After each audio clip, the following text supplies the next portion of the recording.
New Zealand کے دارالحکومت Wellington میں شدید بارش کے بعد سیلابی صورتحال پیدا ہو گئی، جس کے بعد سڑکیں تالاب کا منظر پیش کرنے لگیں جبکہ گاڑیاں پانی میں ڈوب گئیں۔ ویلنگٹن کے نشیبی علاقوں سے ہزاروں افراد کو انخلاء کے احکامات جاری کر دیے گئے۔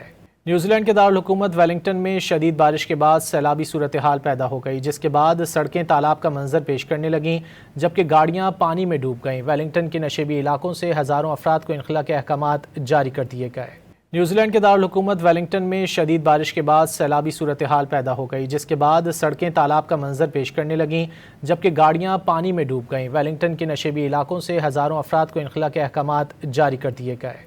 نیوزی لینڈ کے دارالحکومت ویلنگٹن میں شدید بارش کے بعد سیلابی صورتحال پیدا ہو گئی، جس کے بعد سڑکیں تالاب کا منظر پیش کرنے لگیں جبکہ گاڑیاں پانی میں ڈوب گئیں۔ ویلنگٹن کے نشیبی علاقوں سے ہزاروں افراد کو انخلاء کے احکامات جاری کر دیے گئے۔ نیوزی لینڈ کے دارالحکومت ویلنگٹن میں شدید بارش کے بعد سیلابی صورتحال پیدا ہو گئی، جس کے بعد سڑکیں تالاب کا منظر پیش کرنے لگیں جبکہ گاڑیاں پانی میں ڈوب گئیں۔ ویلنگٹن کے نشیبی علاقوں سے ہزاروں افراد کو انخلاء کے احکامات جاری کر دیے گئے۔